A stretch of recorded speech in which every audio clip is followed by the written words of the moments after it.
Hello there, my name is Rich. The first time seeing my channel, I used to review cartoon series, anime series, so something, computer random.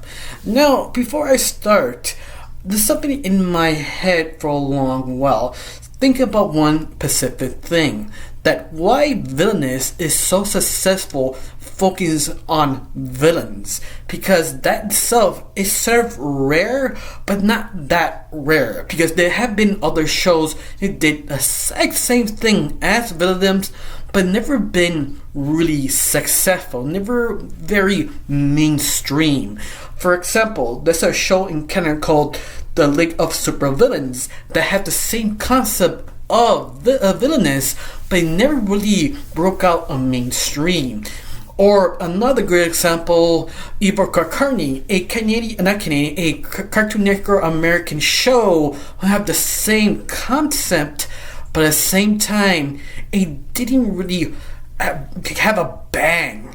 Or Megamind, that some of you right now will wait. Megamind is successful, but it really wasn't. Wasn't level like Shrek or How to Train Your Dragon. It's semi-successful. In fact, you could call it a sort of a cult classic because of the memes. Or Suicide Squad. Some of you right now, wait a minute. Suicide Squad was successful, but yes, think about this.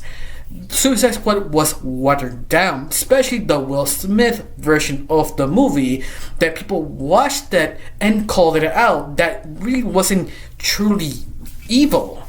It was sort of kind of something portraying the characters. In fact, the James Scott version actually is more truer to the Suicide Squad sort of mythology, but yet not a lot of people talked about. Only nerds talk about the James Gunn version, but it never really as mainstream.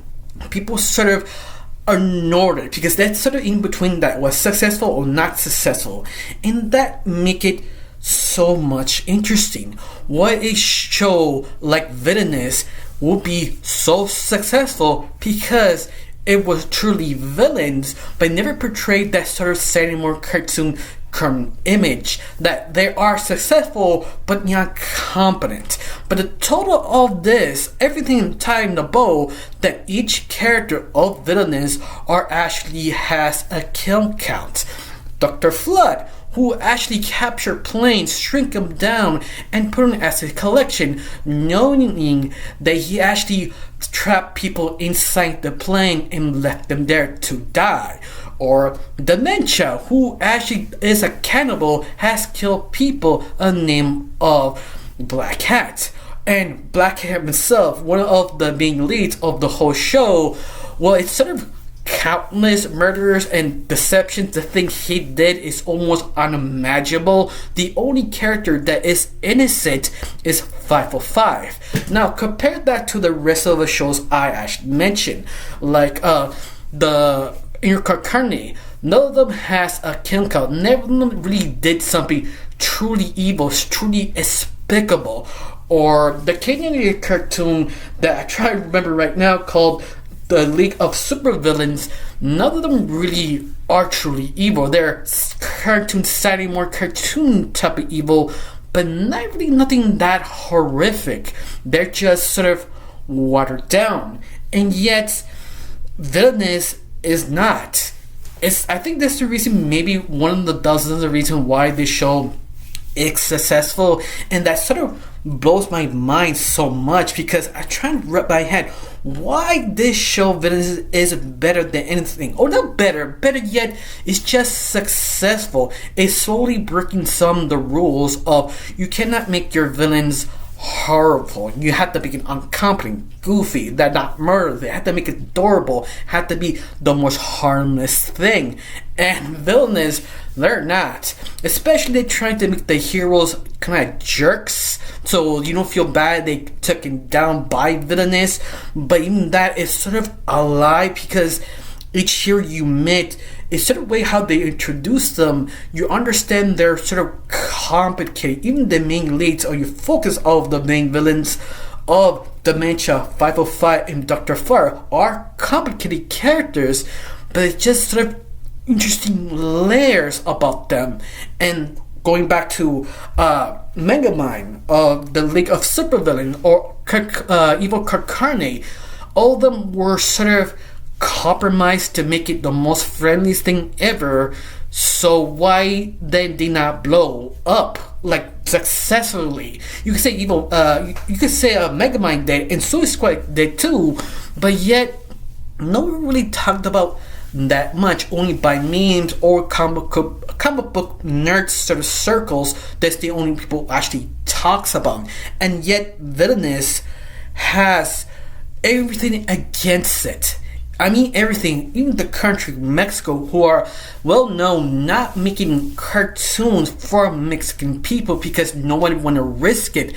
That the other shows I mentioned, like Megamind, the League of Supervillains, and Evil Carney, are set up two different countries of America and Canada, are both countries very successful, and it also forced them to make cartoons bi-yearly. Even Canadians who have a law 50% of all Canadian cartoons must be made for Canadians also. So fortunately, they make cartoons for the people.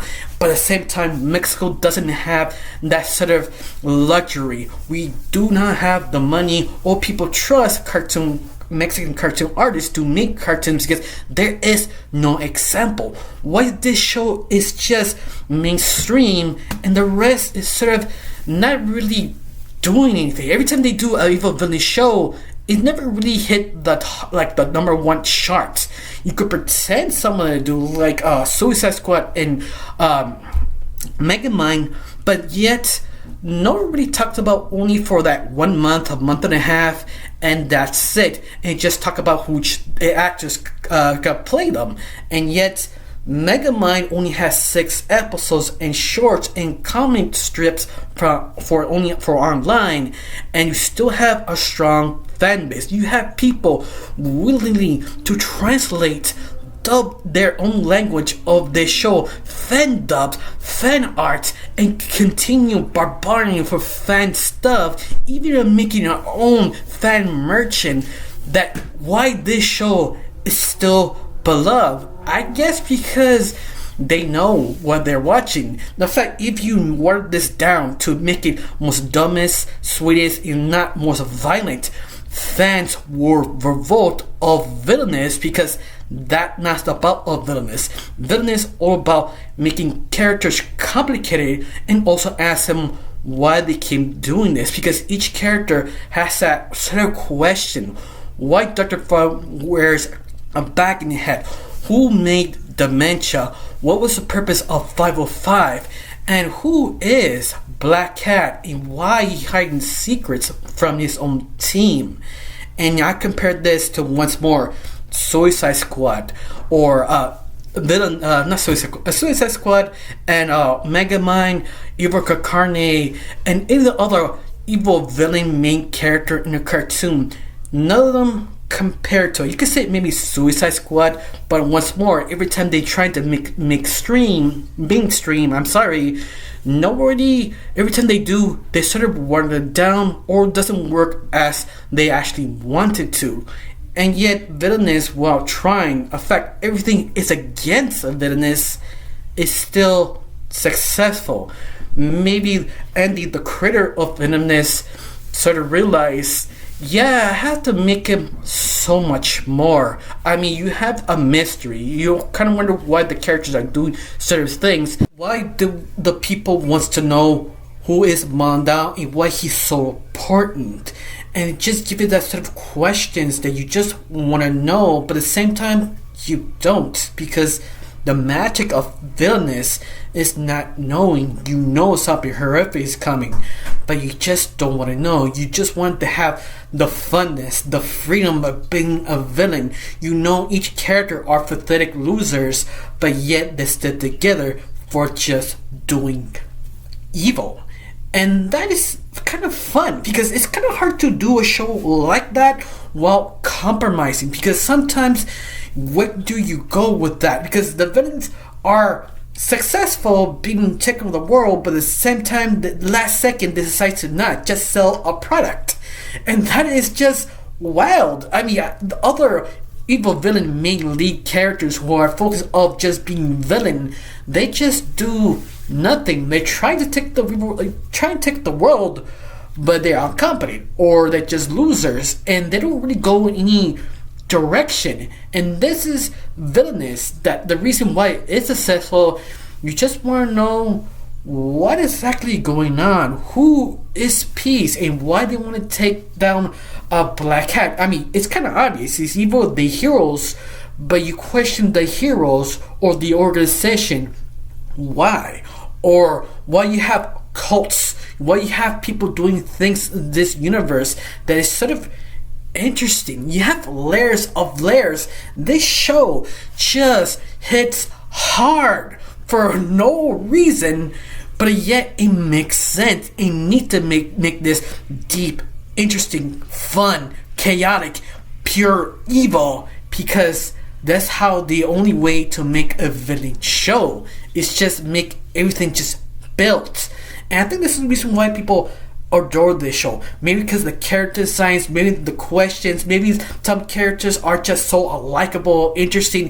It feels this is a fun ride while trying to figure out who is Dr. Flood inside the bag, what his beef with Goldenheart. You want to know, but at the same time, do you? You want to ruin the mystery? You just want to have fun with these characters.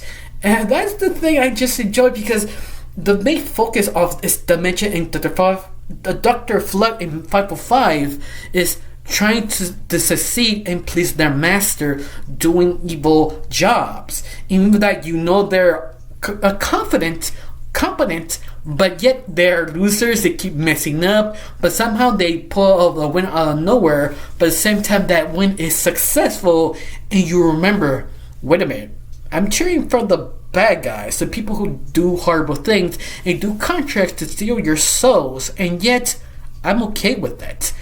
And that takes a lot of writing, a lot of thought, a lot of creativity to make a good show. You understand, yep, we're going dark, but you gotta like it. I think that's the only reason why this show is so successful. In fact, let me ask this question. What do you think why this show is successful? Why of other villain shows sort of dropped the ball, maybe because they want to become mainstream, and Villainous has no other chance not become mainstream. I guess because they throw the ball, why not? Let's do it. We have one shot. Let's go all in. Maybe the reason that was successful. In fact, let me your opinion why the show is successful. Now, I got nothing else to say. Just thank you for watching. Don't forget to subscribe and have a wonderful day. Bye.